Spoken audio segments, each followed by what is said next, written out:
दोस्तों, भारत की आजादी से अब तक अगर हमें किसी चीज का मलाल है तो उसमें से एक है ब्रिटेन के पास रखा हुआ हमारा कोहिनूर हीरा, जिसे वहां की क्वीन ने बड़ी बेशर्मी से अपने ताज की शान बना रखा है। जब भी इस हीरे को हम कभी टीवी पर देखते हैं तो हर भारतीय के सामने ब्रिटिश राज के वो काले दिन आ जाते हैं। इस हीरे ने बहुत से शासक और मालिक देखे हैं। एक देवी के मंदिर से चुराए गए इस हीरे ने इस्लामी आक्रमण से लेकर मुगलों की हार और पंजाब और अफगानिस्तान की सल्तनत का गिरना देखा है। इसने देखा है कि किस तरह सेनापति अपने ही राजा को धोखा देने से पीछे नहीं हटते, और शायद इसीलिए कुछ लोग ये भी कहते हैं कि इस हीरे पर उसी देवी का श्राप है। क्या है इसकी पूरी कहानी और इस हीरे को कब कब किसने अपने कब्जे में किया, जानेंगे सब आज इस वीडियो में, तो अंत तक कहीं मत जाइएगा दोस्तों।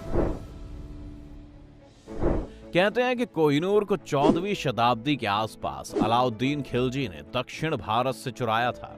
उस वक्त यह हीरा एक मंदिर में देवी की आंख में लगा हुआ था। शायद इस देवी का श्राप था, या फिर जो भी इस हीरे के नजदीक आया उसने अपना सब कुछ गंवा दिया। खिलजी के बाद यह हीरा बाबर को दिल्ली फतेह करने पर तोहफे के रूप में भेंट किया गया और ये मुगलों के हाथ लगा। शाहजहां ने इसे अपने तख्त ताऊस का हिस्सा बनाया और फिर शाहजहां को बंदी बनाने के बाद उसके बेटे औरंगजेब ने इसकी मिल्कियत हासिल की। इस दौरान इस हीरे को और सुंदर बनाने के लिए औरंगजेब ने हॉर्टेंस बोर्जिया को बुलवाया, जिसका काम हीरे को इस तरह काटना था कि वो और ज्यादा चमके। पर बोर्जिया ने इस 793 कैरेट के हीरे को इस तरह काटा कि इसका वजन केवल 186 कैरेट रह गया। कहते हैं कि देखकर औरंगजेब इतना नाराज हुआ कि उसने बोर्गिया को पैसे देने से ही मना कर दिया, साथ ही उस पर 10,000 रुपए का जुर्माना भी लगाया। 186 कैरेट का यह हीरा अभी भी नायाब था और आने वाले कई सालों तक मुगलों की शान रहा। लेकिन फिर 1739 में दिल्ली के नादिर शाह का हमला हुआ, जिसने दिल्ली पर अपार कहर बरपाया। कहते हैं उस वक्त के सुल्तान ने नादिर शाह से गिड़गिड़ाकर ये कहर रोकने के लिए कहा था, और तब नादिर शाह ने सुल्तान से बदले में 100 करोड़ रुपए मांगे थे। एक ही झटके में मुगलों द्वारा 3 सदियों में जुटाई गई सारी संपत्ति नादिर शाह के नाम हो गई।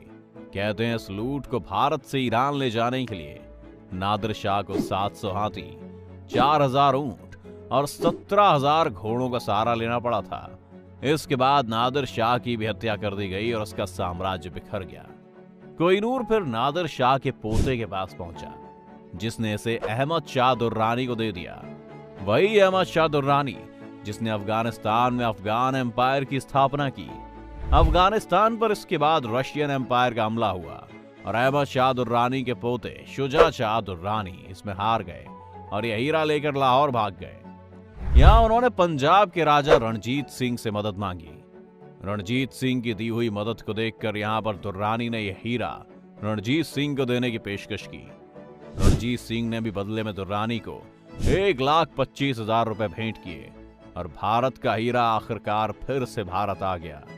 रणजीत सिंह को हमेशा डर रहता था कि कोहिनूर को कोई भी चुरा सकता है, इसीलिए वो उसे गोविंद नगर किले में ही छुपा कर रखते थे और सिर्फ तब पहनते थे जब कोई पब्लिक फंक्शन हो। कहते हैं इस हीरे को एक जगह से दूसरी जगह ले जाने के लिए रणजीत सिंह खास ख्याल रखते थे। इस हीरे को एक ऊंट के पीठ पर लदे बैग के अंदर रखा जाता था और उस ऊंट के आसपास 39 वैसे ही ऊंट और चलते थे, जिससे किसी को भी पता न चल सके कि आखिर हीरा कहाँ है। 1839 में अंततः रणजीत सिंह का अंतिम समय करीब आया और मरते वक्त रणजीत सिंह ने यह हीरा पुरी के जगन्नाथ मंदिर में दान करने का आदेश दिया। रणजीत सिंह की मौत के बाद उनके कोषाध्यक्ष बेली राम ने यह हीरा मंदिर को देने से मना कर दिया और अपने संदूक में छिपा लिया। रणजीत सिंह के बड़े बेटे खड़क सिंह और उनके प्रधानमंत्री का भी यही कहना था कि कोहिनूर हीरा राजा का नहीं, पंजाब की जनता का है, इसीलिए उसे पंजाब से बाहर नहीं भेजा जाना चाहिए। रणजीत सिंह की मौत के बाद सिख साम्राज्य में एक के बाद एक मुश्किलें आईं।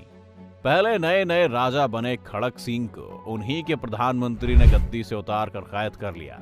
फिर रणजीत सिंह के भाई शेर सिंह राजा बने। प्रधानमंत्री धिया सिंह के भाई गुलाब सिंह ने कोहिनूर को अपने कब्जे में कर लिया और बाद में शेर सिंह को भेंट किया। गुलाब सिंह बाद में जम्मू कश्मीर के पहले राजा बने। राजा शेर सिंह और प्रधानमंत्री धिया सिंह को भी फिर एक और तख्ता पलट के कारण मार दिया गया। ये तख्ता पलट अजीत सिंह ने किया था, लेकिन अजीत सिंह एक दिन भी पंजाब को नहीं संभाल पाए और धिया सिंह के बेटे हीरा सिंह ने उन्हें कत्ल कर दिया और 5 साल के दलीप सिंह को राजा घोषित कर दिया और खुद उनके प्रधानमंत्री बन गए। दलीप सिंह छोटे थे, इसलिए उनकी जगह उनकी मां जिंद कौर ने राज किया।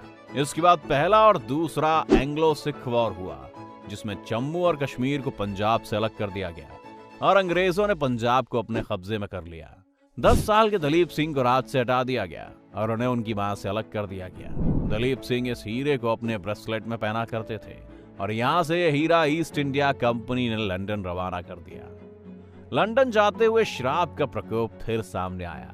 जिस शिप में से ले जाया जा रहा था उसमें महामारी फैल गई और सभी लोग बीमार हो गए। शिप के कप्तान ने बाकियों को हौसला दिया कि बस किसी तरह सब धीरज रखें, वो लोग मॉरिशस जाकर वहां आराम करेंगे। पर जब मॉरिशस में महामारी वाली बात फैली तो उन्होंने इस ब्रिटिश शिप को मॉरिशस आने से मना कर दिया। साथ ही ये धमकी भी दी कि अगर वो शिप फिर भी मॉरिशस के आसपास दिखी तो उसे उड़ा दिया जाएगा। शिप के क्रू के पास कोई चारा नहीं बचा था और वो आगे बढ़ते गए। पहले से ही बीमार सिपाहियों को रास्ते में फिर टाइफून भी झेलना पड़ा और किसी तरह वो ब्रिटेन पहुंचे।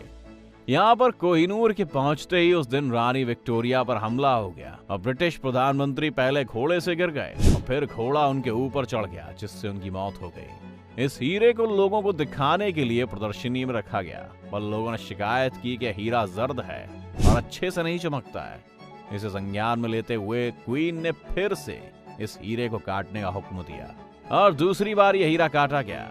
अब इस हीरे का वजन घटकर 105 कैरेट हो चुका था। खैर, महारानी ने हीरा काफी वक्त तक नहीं पहना। उन्हें हमेशा इस हीरे को देखकर कुछ अजीब एहसास होता था, जो उन्हें अक्सर परेशान करता था। इस पूरे अंतराल में दलीप सिंह को भारत से लंदन लाया जा चुका था और दलीप सिंह छोटे होने की वजह से रानी विक्टोरिया के दुलारे हो गए थे। वो लोग एक तरह से बहुत अच्छे दोस्त थे। रानी को दलीप से इस कदर प्यार था कि उन्होंने खुद दलीप की एक तस्वीर बनवाकर अपने महल में टंगवाई थी। जब दलीप को यह कटा हुआ हीरा दिखाया गया तो वो काफी वक्त तक कुछ ना कह सके। कुछ इतिहासकार मानते हैं कि इस मुलाकात में दलीप सिंह ने खुद ये हीरा रानी को तोहफे के रूप में दिया था और इसके बाद ही रानी विक्टोरिया ने हीरा पहना। क्वीन विक्टोरिया के बाद क्वीन अलेक्जेंड्रिया ने इसे पहना और फिर इसे क्वीन मैरी के क्राउन में शिफ्ट कर दिया गया। 1953 में क्वीन मैरी की मृत्यु पर उनके ताज के साथ कोहिनूर उनके कॉफिन पर सम्मान के लिए रखा गया था। इसके बाद से यह हीरा ब्रिटिश म्यूजियम में रखा गया है। कोहिनूर पर आजाद होते ही भारत ने दावा ठोका था, लेकिन उन्हें वापस नहीं किया गया। कोहिनूर में एक पेंच ये भी है कि कोहिनूर पर न सिर्फ भारत पर पाकिस्तान, ईरान और अफगानिस्तान भी दावा करते हैं। सिख समुदाय ने भी इस पर अलग से दावा ठोका है, जिस वजह से इसके असली मालिक को तय कर पाना मुश्किल है। दूसरी मुश्किल यह है कि ब्रिटेन इस हीरे को लौटाने के मूड में बिल्कुल नहीं है। ब्रिटिश प्रधानमंत्री ने अपनी भारत यात्रा में बात साफ कर दी थी। कोहिनूर को लौटाने पर एक पेंच ये भी है कि पूरा ब्रिटिश म्यूजियम एक चोर बाजार की तरह है। अगर उन्होंने कोहिनूर को लौटाया तो बाकी देश भी अपना सामान वापस मांगने लगेंगे और म्यूजियम खाली हो जाएगा।